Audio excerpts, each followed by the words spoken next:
Hello and welcome to the Street Crime UK YouTube channel. Please don't forget to like, share and subscribe. Today we look at an international drugs ring who used a Welsh delivery depot to bring £186 million worth of heroin and cocaine into the UK, a court has heard. The gang imported up to 1,304 kilograms of Class A drugs into the country by manipulating the UPS depot in Deeside. This would involve UPS team leader Daniel Taylor keeping an eye out for packages which contained high purity blocks of Class A's sent from Spain and the Netherlands. He would then lift the packages from delivery vans without scanning them, leave work and drive to meet accomplice Darren Roberts. Mould Crown Court heard the parcels would then be passed to Wirral man Stephen Metcalfe, who collected them on behalf of alleged kingpin Christopher Gibney. Thought to be from Merseyside, Mr Gibney is said by prosecutors to still be at large.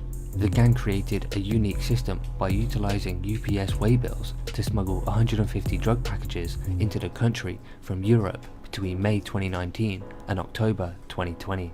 Real company names such as G-Star Raw were used as a cover to import the drugs after the group sent empty waybills, a document issued by UPS to acknowledge the possession of a shipment, to drug suppliers overseas. The waybill will be attached to the parcel with a receiver paid box ticked, meaning the parcels were sent via UPS free of charge. The system also meant the parcels would arrive in the UK by road and ferry rather than by air, thereby avoiding them being x-rayed. Destination addresses for the packages were also chosen to ensure they went through the depot in Deeside, where Mr Taylor, 41, worked. The crooks would track the parcels, and if they were delayed, Mr Taylor would even change his shifts to make sure he got his hands on them. But the gang were put under surveillance by covert officers who soon put together a picture of how the audacious drug operated. Miss Thomas, prosecuting, said Mr Taylor would arrive during the early hours and intercept parcels by scanning them out as if they had been collected. This meant the packages never made their way to the real companies they were addressed to. Miss Thomas said by using waybills, they were also able via the UPS website to track the movement of the parcels as they made their way from Europe to the UK, which allowed Mr Taylor to know exactly which unit of the depot the parcels would be at. Mr Taylor would regularly scan the parcels out of the system using the names of other people who worked alongside him at the depot. She said after Mr Taylor scanned out the parcels, he would meet Mr Roberts, 46, who would convey the packages to Mr Metcalfe, 43, of Fairway North, Bromborough, Wirral. Phone data showed a high level of contact between the three men in and around the days of deliveries. There would be contact between Mr Metcalfe and a mobile phone, which the prosecution attributed to Mr Gibney. The court heard their actions came to light when the encrypted messages sent and received on the phone attributed to Mr Gibney were intercepted by the French authorities. Miss Thomas said these texts showed the level at which the gang were operating and included talk about how the gang were bringing cocaine and heroin into the UK, with messages referring to them doing it 3 times a week, and that there was always stock. Using delivery data, automatic number plate recognition and phone records, Miss Thomas said police were able to show the gang used the waybill system to import packages from Europe on 150 separate occasions between May 2019 and October 2020. Most arrived into the UK undetected, but the authorities made 4 key seizures during the conspiracy period where they recovered more than 20 kilograms of heroin and 8 kilograms of cocaine. The first was February 2020, when a parcel from Amsterdam was intercepted by Border Force officers at UPS depot in London. It was addressed to a garage in St Asaph, near Mr Rao, and was labelled car parts, but actually contained 7 packages of heroin with a street value of almost £500,000. The second seizure in June 2020 was intercepted from the Netherlands and was addressed to a garage in Wirral. It contained 8 packages of cocaine with a street value of up to £1 million. In October 2020, 2 parcels were sent from the UPS depot in Amsterdam, which were intercepted by Mr Taylor. Police surveillance captured him and Mr Roberts meeting afterwards, when Mr Taylor handed the parcels over after taking them out of the system. Both men were arrested and the packages were found to contain heroin worth £1 million. Prosecutors said Mr Metcalfe and Mr Gibney became aware that something was wrong and engaged in a flurry of text as Mr Gibney tried to contact Mr Roberts 18 times in just one day. Mr Metcalfe was also seen travelling to North Wales in his work vehicle before he decided to change his phone number. The final seizure took place in October 2020 when a parcel sent from a company address in Buckley, near Mould, was seized in the East Midlands and found to contain 40 blank waybill sheets ready to be filled out.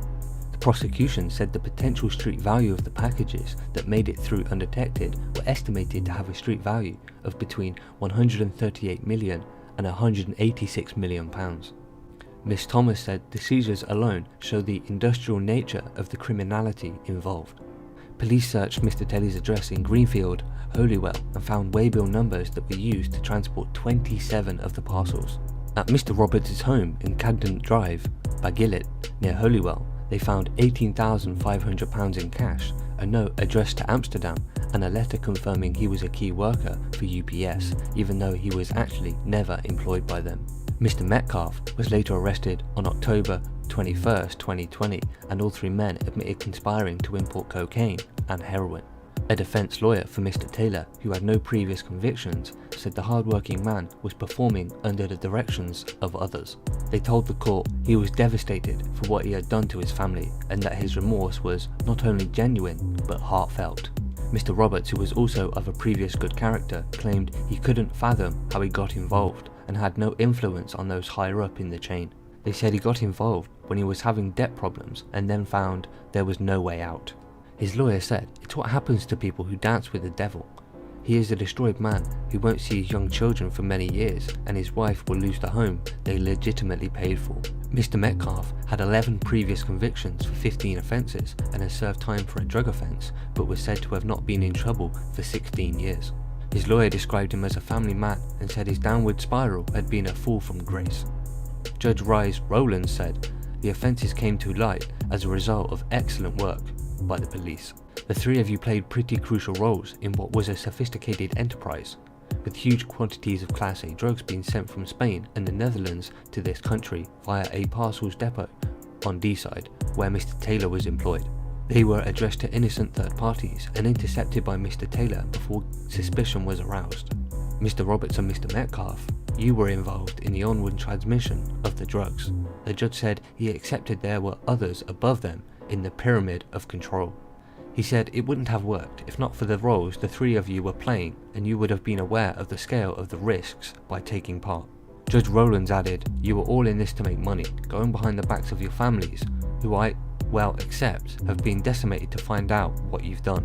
He said the sheer scale of the operation had the potential to cause untold misery across communities in North Wales, Merseyside and further afield.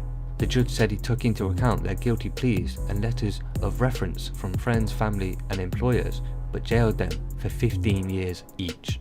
He said none of you were playing peripheral or transient roles. Each of you had important roles to play and you had played them repeatedly. Speaking after the case, a spokesman for UPS said, security is and always has been a high priority at UPS. We continuously assess our processes and procedures to evaluate potential issues and mitigate any kind of risk. So what are your thoughts about this Wales-based gang and how they imported and distributed Class A drugs around the country, even behind the backs of their families? Please share your thoughts in the comments below. Thanks for joining us, and until next time, stay safe.